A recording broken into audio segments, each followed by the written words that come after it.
So I had a question asking me how I do my lighting. I use a wide variety of lights. I'll do a little walk around here and show you what I've got, where they're placed, and then I'll try and show you a nighttime view here of the lighting at Dismal Hill Cemetery. Here in the cemetery, I exclusively use LED lights. These little mini lights that I got from Fright Props. They're great lights, nice strong light, and they're very concealable. And then I use the transformer and the low voltage wires from Fright Props as well. So I use this one tombstone to hide and protect my power supply and all the connections. It's just an upside down foam cooler. And I like using the low power lines from Fright Props because they're red and black, so I know which one's positive and which one's negative when I'm trying to connect them. Because if you don't get the polarity right, the lights won't light. And this 5 amp power supply, you can hook up at least 30 or so lights and they won't go dim. If you connect up too many, the lights dim out.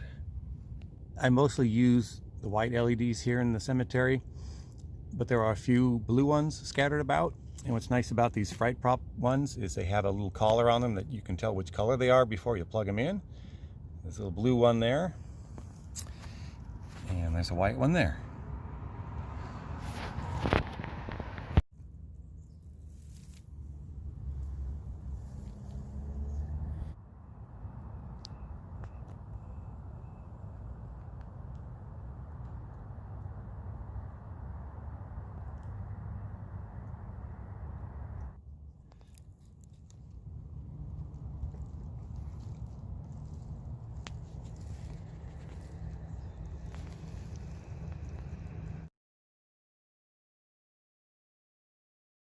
I also have one blue flood LED light that I got from Fright Props that I just use to illuminate kind of the back area, and I've got a little black screen on it just because it's pretty bright, so that helps dim it down a bit.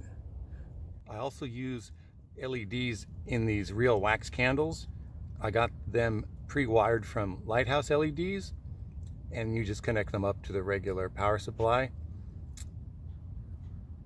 They look really nice when they're flickering, fairly natural.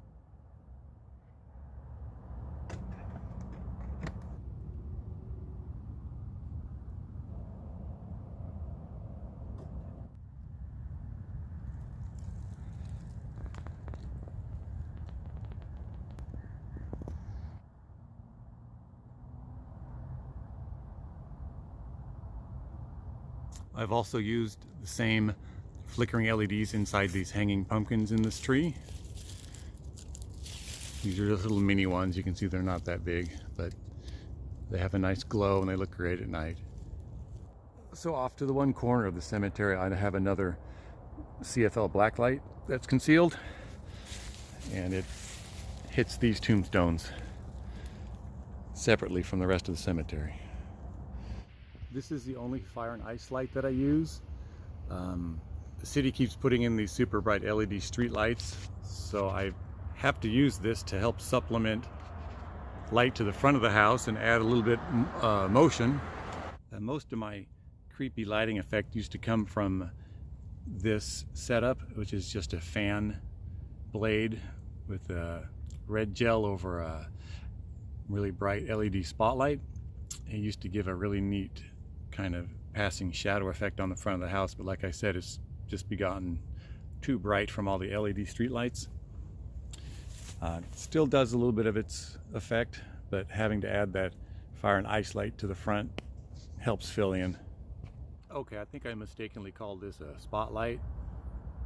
I'm pretty sure it's a floodlight that puts out a lot of light. So this is the effect it gives. You know, a rotating shadow supplemented by the red fire ice light. I've also added some LED lights that shine on the side of this little mini mausoleum and helps add some shadowing. So I use there's a white one And then there's a blue one here, and they both give a little bit of depth to it. So you can see how these two lights add a little interest and depth to the side of this mausoleum wall. And then my blinking Christmas light adds some interest to that tombstone.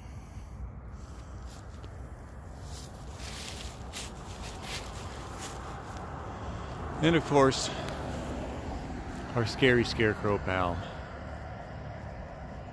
People can't walk their dogs on this side of the street because they absolutely hate this character. It scares the dogs more than the kids.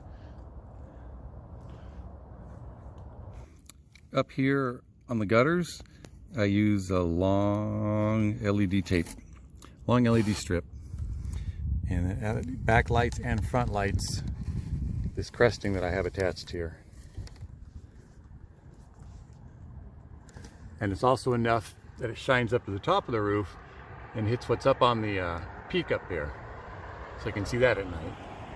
So the light in the gutter, it's a purple light, and it's a nice color. It casts a nice spooky glow. But you know, the camera picks up so much more than the eye does. Everything's not quite as bright and colorful, but you kind of get the idea. It does look really nice. Just trying to steer away from being like too Christmassy. That's why I mostly like to use the white light in the cemetery. Just kind of like the look of the gray tombstones. I like to try and keep that more natural looking. But everything else can have some color. Kids are scared enough to come up as it is, so I got to attract a few that I can steal into the house.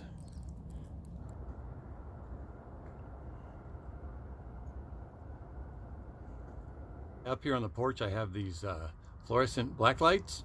They put out a lot of light. Everything glows like crazy. I'll keep using them until they burn out, but so far they're going real strong, and makes this guy more noticeable too.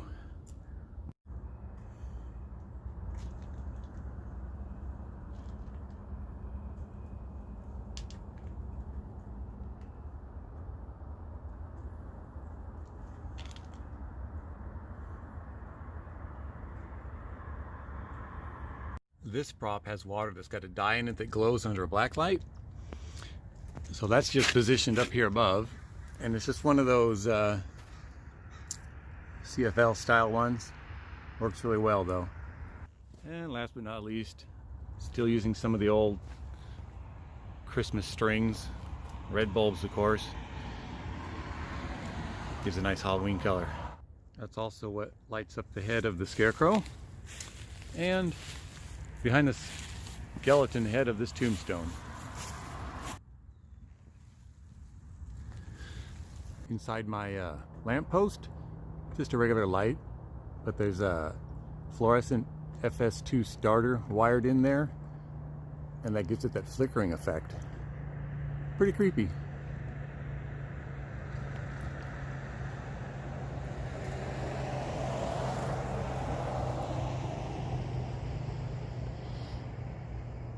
And it looks like the witch is out tonight,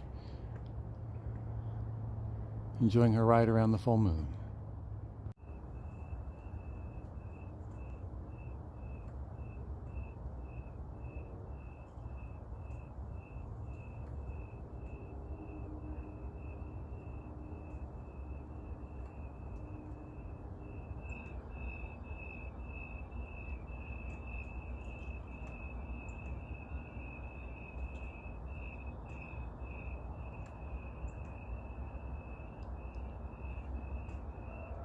So we're going to go inside the house now, and I'll show you the lights I used to get that nice eerie blue glow to the two front rooms. It's just some LED blue floodlight that I got at Spirit Halloween a few years ago. It's a little too directional, so I have this diffuser filter that I put over the front, and that spreads out the color a little better. And I just have this one on a tripod, and I can aim it where I like. I aim them both up at the ceiling. And that just reflects off and fills the room.